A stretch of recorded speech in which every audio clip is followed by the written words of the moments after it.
Teman-teman media yang ada, baik infotainment maupun news. Jadi pada hari ini Rabu jam 2 siang ini saya akan melakukan press conference terkait seseorang yang bernama Kamal Tarasan Mirsandani alias Sanjay selaku pribadi ya. Dulunya beliau adalah direktur PT Kam & Kam di mana ini perusahaan yang bergerak di bidang jasa periklanan, jasa slot iklan via internet. Nah, Kamal Tarasan Mirsandani ini biasa dipanggil sebagai Sanjay karena persoalan mengenai perusahaannya ini kemudian ramai diperbincangkan, yaitu mengenai dana-dana UMKM yang kemudian masuk ke perusahaannya melalui aplikasi, kemudian diributkan bahkan sampai demo-demo. Makanya ini kita melakukan press conference ya. Yang pertama mengenai Kamal Tarasan Mirsandani alias Sanjay ini sudah memberikan kuasa kepada saya atau kantor pengacara Diuli Payumara & Associates pada tanggal Jakarta 31 Januari 2025, di mana surat kuasa ini adalah sifatnya adalah surat kuasa subjek hukum pribadi. Jadi Sanjay sebagai pribadi itu memberikan kuasa kepada kantor pengacara Diuli Payumara & Associates ya. Jadi saya bukanlah pengacara perusahaan Kam & Kam, tapi saya adalah pengacara pribadi yang sifatnya Sanjay pribadi maupun keluarganya. Nah, mengenai duduk soalnya, yaitu kenapa dia memberikan kuasa kepada saya adalah tujuannya yang pertama adalah untuk upaya pemulihan nama baik daripada saudara Sanjay sendiri, yaitu Kamal Tarasan Mirsandani dalam kapasitasnya sebagai pribadi maupun dalam kapasitasnya sebagai direktur Kam & Kam, begitu. Nah, yang kedua, dia memberikan kuasa juga untuk melakukan upaya penagihan terhadap adanya uang titipan senilai kurang lebih untuk sementara adalah 55 miliar rupiah, atau kalau di sini datanya ada 57 miliar rupiah yang dititipkan kepada seorang pengacara yang dahulunya adalah kuasa hukumnya Sanjay sendiri, begitu. Tapi ini sifatnya adalah uang titipan. Pengacaranya apakah disebut atau tidak tergantung dari teman-teman yang kemudian menganalisa dan bertanya. Ya, nah, saya mulai dengan pemulihan nama baik. Jadi Sanjay ini dahulu adalah direktur utama di perusahaan Kam & Kam, di mana perusahaan ini bergerak di bidang slot periklanan. Jadi perusahaan jasa iklan. Jadi siapapun boleh mengiklankan di aplikasinya dan kemudian boleh melakukan transaksi dengan siapapun juga di dalam aplikasinya. Jadi seperti ShopeePay gitu ya, atau Tokopedia boleh melakukan transaksi di dalam. Nah, kemudian setiap yang mengiklan ini kemudian kan memberikan sejumlah uang jasa, namanya uang jasa kepada perusahaannya Sanjay ini. Nah, kemudian Sanjay ini juga memberikan bonus terhadap siapapun yang beriklan. Pada satu titik mereka akan mendapatkan hadiah secara sukarela, yaitu motor, rumah, mobil, segala macam. Tapi itu bukanlah suatu uang hasil dari penggalangan atau dari keuntungan yang didapat dari slot iklan, tapi merupakan bonus atau bonus hadiah sukarela gitu. Itu tanpa diundi, tapi memang lewat random, nanti siapa yang dapat kan begitu ya. Itu ceritanya. Tapi kemudian berjalannya waktu, ini kan perusahaan berjalan dari tahun 2018-2019. Berjalannya waktu, kemudian Sanjay alias si Kamal Tarasan ini kemudian ditahan di Polda Jawa Timur dengan alasan karena dia diduga melakukan praktek perdagangan barang yang sifatnya adalah melanggar hukum. Nah, dia ditahan di Polda Jawa Timur, tapi kemudian setelah persidangan di PN Surabaya, Sanjay kemudian dibebaskan demi hukum, bebas bersih. Kenapa? Karena dianggap oleh pengadilan bahwasanya Sanjay tidak melakukan pelanggaran hukum sebagaimana yang dimaksud. Jadi Sanjay ini adalah bebas murni. Karena Sanjay ini bebas murni, akhirnya jaksa kemudian melakukan kasasi. Kalau bebas murni biasanya langsung kasasi. Jaksa melakukan kasasi ke Mahkamah Agung.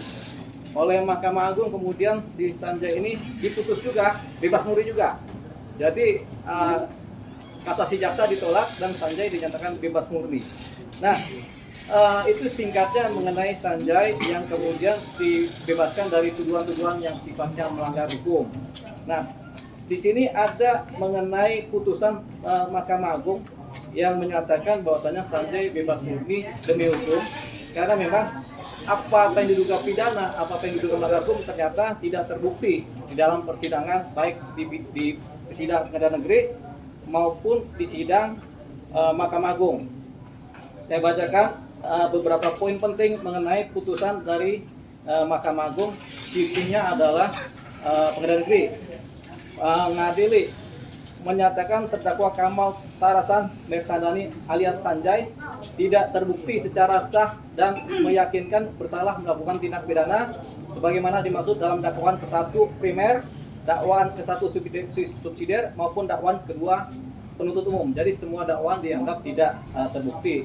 Yang kedua, membebaskan terdakwa Kamal Tarasan Mirsandani alias Sanjay dan seluruh dakwaan penuntut umum tersebut. Yang ketiga yang paling penting adalah memulihkan hak terdakwa Kamal Tarasan Mirsandani alias Sanjay dalam kedudukan, kemampuan dan harkat serta martabatnya semula. Jadi Sanjay ini dianggap bersih sehingga tidak ada dosa-dosa pidana, ya. Yang keempat, memerintahkan agar terdakwa Kamal Tarasan Mirsandani alias Sanjay segera dikeluarkan dari tahanan pada rumah tahanan di Kepolisian Kota Besar Polrestabes Surabaya sesaat setelah putusan ini diucapkan. Jadi ketika putusan pengadilan negeri di Surabaya diucapkan, Sanjay kemudian diputuskan, kemudian harus dilepaskan, dibebaskan. Nah, ini putusan, petikan putusannya adalah di pengadilan negeri putusan nomor 836 garing Pipsus garing 2020 garing PN Surabaya. Dikuatkan dengan putusan dari Mahkamah Agung, yaitu putusan nomor 433 garing Pipsus garing 2021 Mahkamah Agung, di mana juga meminta supaya saudara Sanjay dilepaskan atau dibebaskan dari hukuman karena dia memang tidak bersalah. Jadi Sanjay ini clear and clean sekarang ini adalah orang bebas yang tidak bersalah karena ancaman-ancaman hukuman dan tuntutan itu dianggap tidak benar sehingga dia bebas demi hukum, ya. Jadi itu dia tentang Sanjay. Nah, kemudian pada hari ini saya akan sampaikan juga mengenai pemulihan nama baik Sanjay karena dia tidak bersalah di pengadilan negeri maupun pengadilan Mahkamah Agung. Akhirnya saya sampaikan bahwasanya Sanjay ini pulih harkat dan martabatnya sesuai dengan putusan, pulih juga nama baiknya sesuai dengan putusan. Jadi Sanjay ini dianggap sebagai orang yang baik-baik saja, gitu. Artinya nama baiknya tidak tercemar oleh persoalan pidana. Itu dia. Satu, ya. Berikutnya yang kedua mengenai persoalan gugatan-gugatan UMKM terhadap perusahaan PT Kemenkam. Ketika Sanjay ditahan, tentunya para UMKM ini kan panik. Akhirnya mereka melakukan gugatan-gugatan PKPU. Gugatan PKPU ini merupakan gugatan penundaan hutang.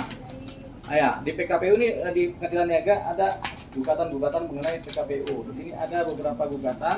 Kita ambil contoh yaitu gugatan dari ini di Pengadilan Niaga, ya, gugatan PKPU dari beberapa personil, ya, beberapa anggota UMKM. Ada sekitar 10 gugatan dari beberapa anggota UMKM yang menyatakan bahwasanya adanya PKPU terhadap perusahaan Kemenkam.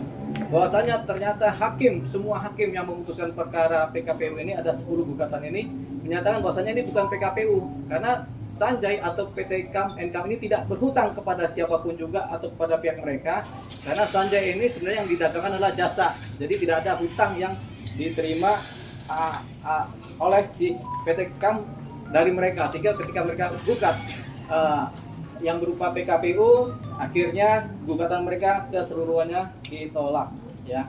Jadi gugatan PKPU ini ditolak, ya. Nah, jadi ada 10 gugatan. Di sini ada beberapa jenis gugatan PKPU semuanya ditolak, sehingga PT Kam sekali lagi tidak terjerat masalah penundaan hutang, ya, masalah peradilan niaga mengenai hutang, ya. gitu, karena bukan persoalan hutang di sini, jadi nggak ada hutang. Jadi di sini clear lagi, makanya kemudian yang namanya UMKM ini Sanjay dan perusahaannya tidak berhutang kepada mereka, gitu. Jadi ini kan yang heboh kemarin itu kan, UMKM ini kan mengejar adanya uang-uang yang katanya di perusahaan, gitu kan. Nah itu jawaban dari hakim niaga dan pengadilan negara menyatakan tidak ada, seperti itu. Sehingga lepaslah PT Kemenkum dari posisi PKPU. PKPU sendiri kepanjangan apa? Saya juga lupa nama kepanjangan, bos. Nah, proses penundaan kewajiban pembayaran utang, PKPU. Penundaan kewajiban pembayaran utang, PKPU ya. Jadi lepas dari atau tidak ada hutang sama sekali. Nah, itu yang kedua. Yang ketiga adalah mengenai uang sekitar 57 miliar sebenarnya di sini di data ini 57 miliar, di mana ketika Sanjay kemudian ditangkap di Polda Jawa Timur karena ketakutan keluarganya dan Sanjay juga ketakutan, akhirnya uang pribadi keluarga dititipkan kepada seorang pengacara yang adalah ex kuasa hukum daripada Sanjay sendiri, mantan kuasa hukum yang belum sempat bersidang ya, karena cuma proses, yaitu kepada saudara ES ya, pengacara ES. Nah ini sudah beberapa kali secara lisan ya dimintakan mengenai uang ini untuk dikembalikan, tapi sampai sekarang belum dikembalikan. Jadi uang ini adalah uang titipan, dibuktikan dengan bukti-bukti setoran dan kemudian dokumen-dokumen pernyataan-pernyataan sebagai uang titipan. Nah, tapi tetap nanti kita akan verifikasi sejauh mana uang titipan ini. Kan uang titipan sebesar 57 miliar, sementara jasa pengacaranya berapa? Ternyata ada di sini data juga, jasa pengacara sekitar 13 sampai 16 miliar jasa pengacara. Jadi kalau diambil selisihnya antara uang titipan sama jasa pengacara, masih ada selisih sekitar kira-kira 42 miliar. Nah itu yang kemudian dimintakan untuk ditagih. Tapi ini belum kita verifikasi dan belum kita minta tagihkan. Jadi dalam waktu dekat berdasarkan kuasa hukum yang ada pada kami akan melakukan penagihan atau permintaan supaya uang titipan tersebut senilai yang saya sebutkan tadi, atau paling tidak serendah-rendah sebesar 42 miliar itu dikembalikan kepada keluarga Sanjay. Jadi saya akan melakukan permintaan pengembalian uang kepada pengacara tersebut. Nah harapannya dengan itikat baik, sama-sama itikat baik, kemudian ini bisa terlaksana dengan baik. Jadi kita menunggu hasil dari pekerjaan yang sifatnya pekerjaan pengacara, begitu, dari kami untuk melakukan penagihan. Harapannya asal kita tagih, uang dikembalikan, selesai persoalan. Tapi kalau kemudian kita sudah tagih secara baik-baik tidak selesai, tentu kita lanjutkan dengan somasi 1, somasi 2. Kalau nggak selesai juga, baru kita lanjutkan dengan proses hukum, yaitu dugaan adanya tindak pidana penggelapan. Jadi itu yang kita sampaikan.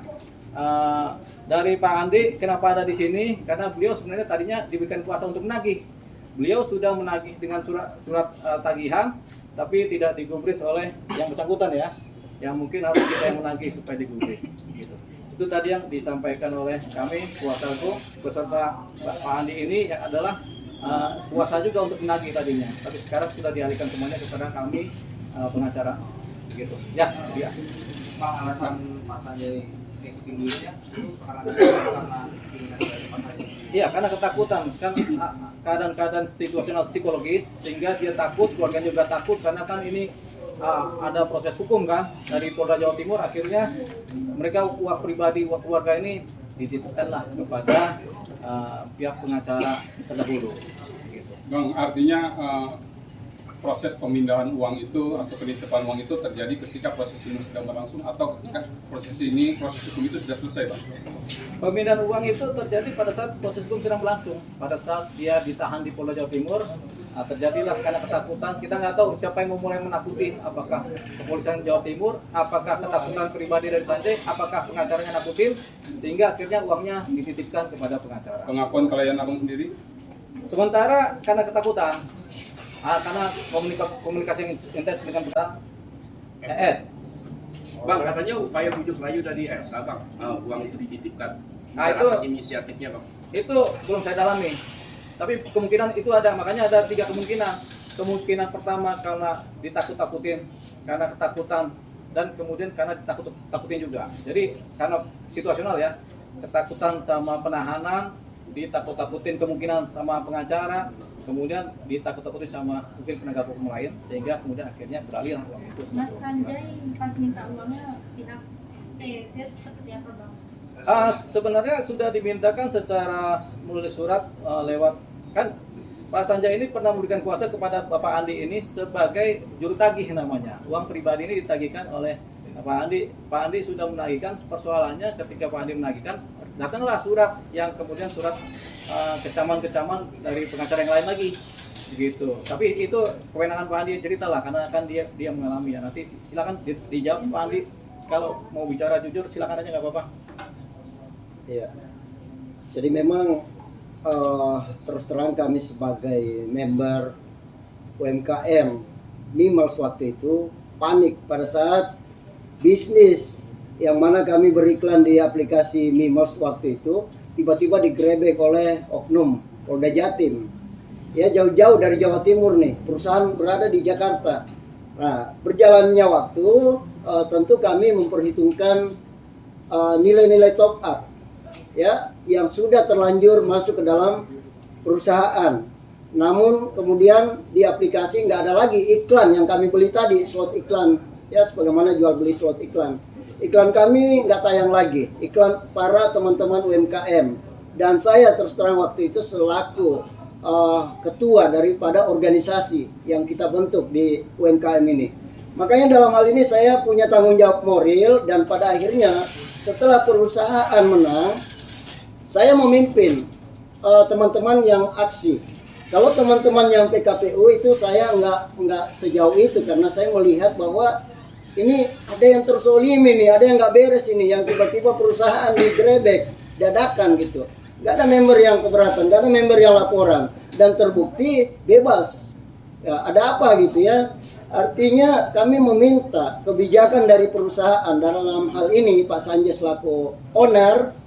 Itulah bentuknya kami diskusi secara baik-baik, lalu kemudian terjadilah demo berulang kali, dan ada beberapa kelompok saya bawa langsung, saya pimpin langsung untuk demo ke perusahaan kantor, kemudian kantornya tutup, yang lain sudah dibayar kelompok tersebut, kemudian kelompok berikutnya kita cari lagi alamat rumahnya, dan akhirnya kami demo lagi di rumahnya, dan kemudian Pak Sanjay dan istrinya di sini menyatakan bahwa untuk kali ini kami sudah nggak bisa membayarkan ya kelompok yang dibawa Pak Andi lagi.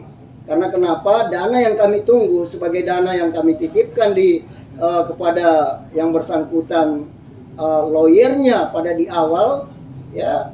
Lalu kemudian dana titipan tersebut belum dibalikin. Waktu itu saya dan teman-teman merasa nggak percaya gitu kan. Akhirnya beliau menunjukkan beberapa bukti, dan pada akhirnya karena tetap kami tagih ke mereka, ke Pak Sanjay dan keluarganya, akhirnya dia memberikan bahwa kalau mau konfirmasi aja ke Bu Elsa. Ya. Awalnya itu kami dikasih surat kuasa berdasarkan member Mimals, bukan berdasarkan pribadi. Jadi waktu itu kami bersama KBMI, Keluarga Besar Mimals Indonesia yang terdaftar, ini organisasi kami ya, itu ke kantor Ibu Elsa Sarip. Secara resmi kami menyurat juga, lalu kemudian dikatakan ini Mimals, sehingga ini adalah dana Mimals, nggak ada kaitannya dengan Anda, kalian member-member gitu. Akhirnya berubahlah surat itu menjadi tagihan pribadi.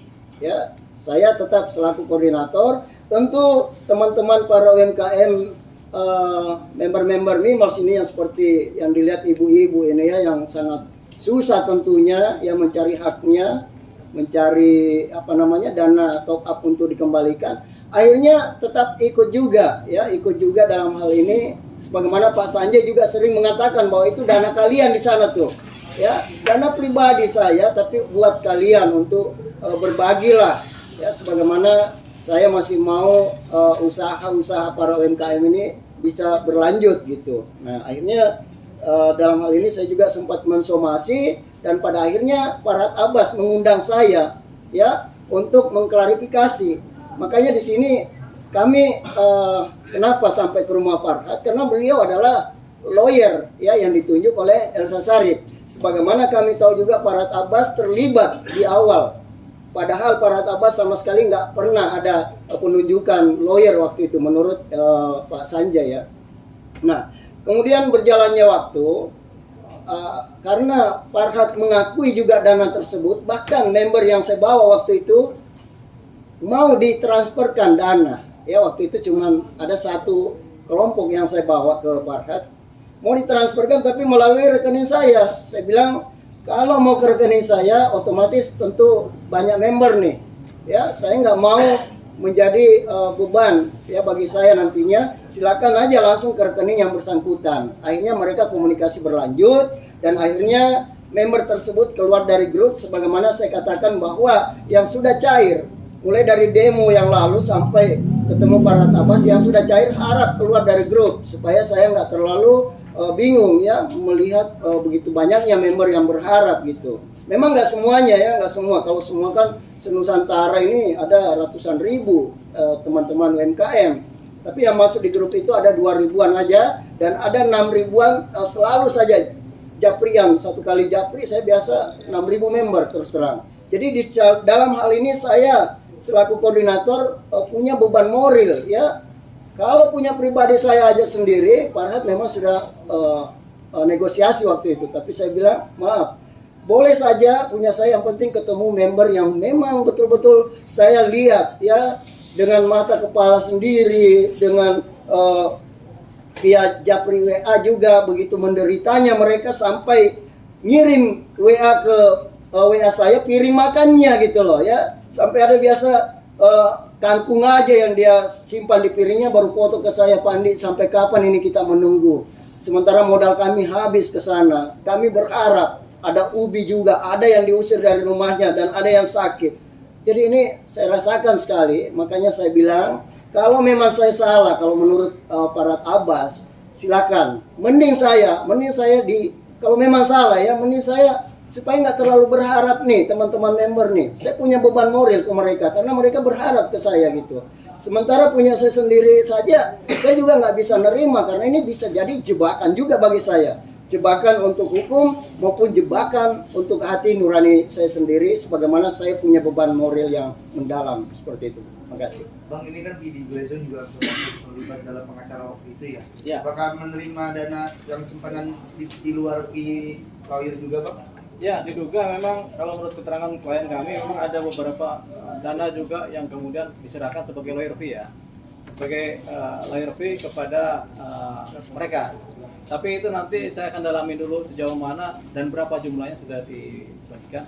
Mudah-mudahan dana yang dikirimkan baik cash maupun transfer ini ternyata bukan 57 miliar tapi lebih dari itu, sehingga bisa potong-memotongnya terjadi. Tapi memang dari dokumen ini memang yang diberikan kuasa sebagai lawyer adalah si Bu Elsa Sharif. Makanya saya tidak bisa berkembang kepada wilayah yang disebutkan karena saya sekali lagi di sini disebut sebagai pengacara keluarga dan pengacara pribadi daripada Pak Sanjay. Ya, sehingga yang dimaksud dengan uang titipan itu adalah uang titipan keluarga. Uang titipan keluarga yang kemudian dititipkan kepada pengacara Elsa Sharif.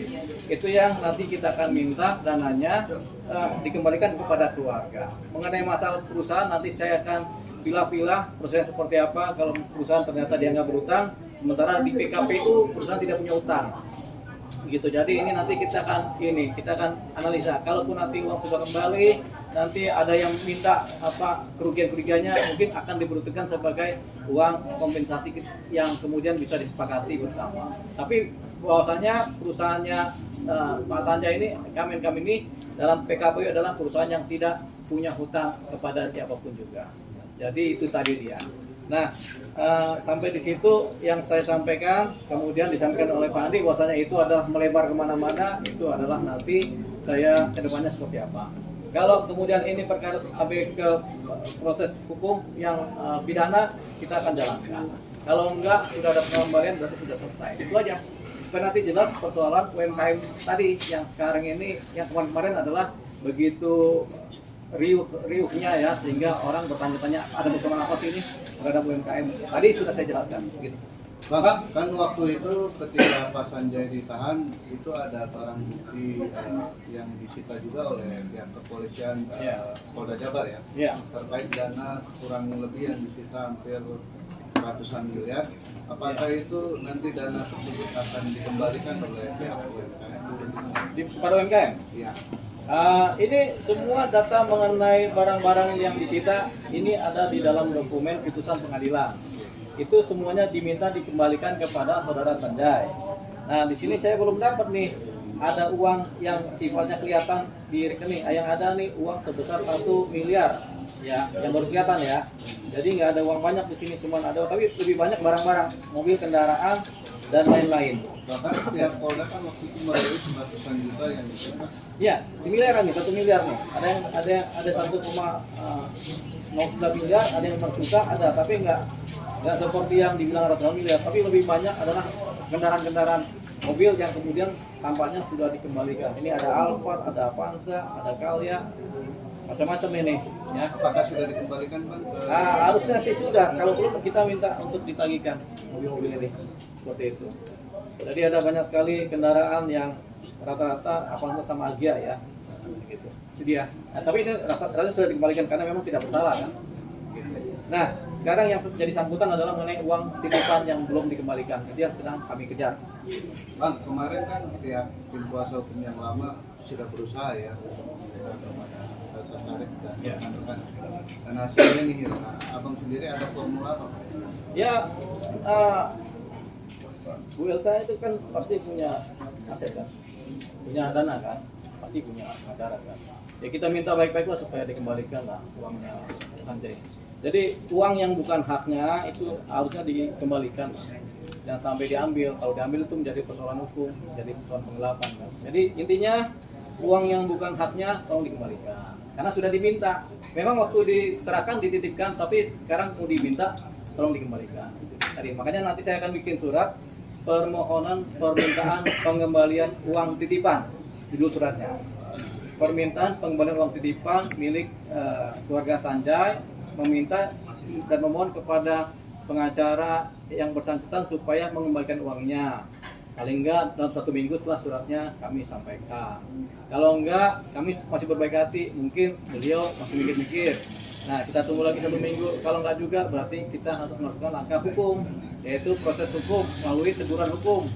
Teguran hukum pertama kita minta lagi uangnya dikembalikan 1 minggu. Kalau enggak juga, kita minta lagi teguran hukum kedua, uangnya dikembalikan. Kalau sampai 3 surat yang kita kirimkan dari kami pengacara kuasa hukum Sanjay ini kemudian tidak digubris juga, berarti kami beranggapan ada satu potensi dugaan pelanggaran hukum atau dugaan tindak pidana yang dilanggar, yaitu dugaan penggelapan uang tersebut. Makanya setelah itu baru kami bikin laporan ke kepolisian. Itu langkahnya. Bang, ada niatan untuk bertemu juga nggak Bang dalam berdebat sama kes? Sama pengacara tersebut. Ya tentunya berdasarkan surat, karena kalau dunia hukum ini kan pegangannya adalah surat menyurat. Kita kirimkan surat, jawabannya apa, gitu. Kalau memang ketemu kita ketemu. Kalau kita perlu musyawarah boleh, musyawarah terang-terangan boleh, musyawarah diam-diam boleh. Kalau musyawarah terang-terangan diketahui oleh publik, kalau musyawarah diam-diam hanya kami berdua yang tahu, gitu. Mungkin nggak ada lagi tuh ceritanya setelah itu kan, begitu kan, karena udah selesai kan gitu. Tapi nanti saya bisikan kepada teman-teman media, ini udah selesai nih, oke kan. Bang, ada surat menyurat, ini kan bicara surat menyurat. Ada surat menyurat antara istri dari Pak Sanjay kepada Bu Elsa itu menyerahkan titipannya seperti Ada dokumen itu, yaitu pernyataan bahwasanya ini uang kami titipkan, tanda tangan dari para keluarga dan tanda tangan Bu Elsa sendiri. Makanya kita sebut sebagai uang titipan karena ada pernyataan dokumen itu, ada di saya.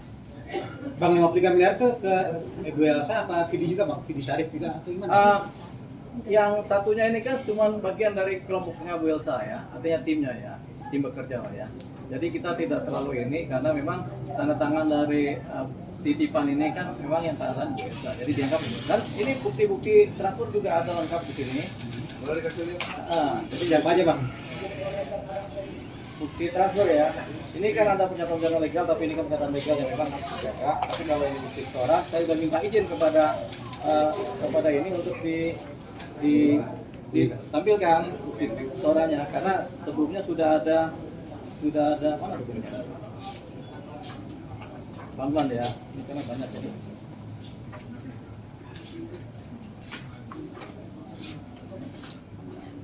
Nah, kebetulan ini ada di mobil.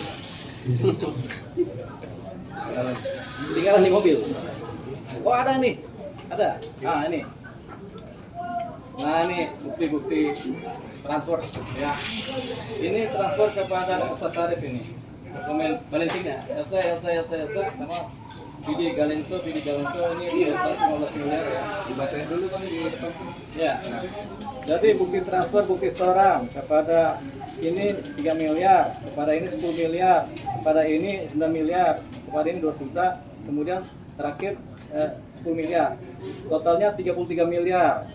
Ditransfer dari bulan Januari dari bulan Desember 2019 sampai Januari 2020. Totalnya 33 miliar. Kemudian berikutnya dikirimkan juga 5 miliar dan 9 miliar lagi kepada salah satu timnya juga. Nah ini bukti transfernya sudah ada semua, aslinya dipegang oleh klien. Gitu. Jadi ini sudah lengkap semua datanya. Nah mengenai Bang, kabarnya ada dana cash yang diserahkan sendiri. ada dana cash yang diserahkan, cuma kan itu membutuhkan pengakuan ya. Karena kalau klien kami menyatakan uang cash keluar sekian-sekian sudah diterima dan ada banyak saksi, tapi kalau yang bersangkutan menyatakan tidak menerima kan berarti kan harus dibuktikan secara hukum kan. Jadi nanti hukumnya yang akan bekerja untuk membuktikan itu. Tapi intinya Ada itu. Kalau menurut keterangan klien kami, Pak Sanjay, ada dana cash yang diberikan di luar ini, di luar dana-dana yang ditransfer ini ada. Oke. Cukup? Oke. Cukup. Foto dulu bang. Foto. Surat kuasanya bang kalau ada. Iya. Surat kuasa pasti ada. Ambil diri aja bang. Kita berarti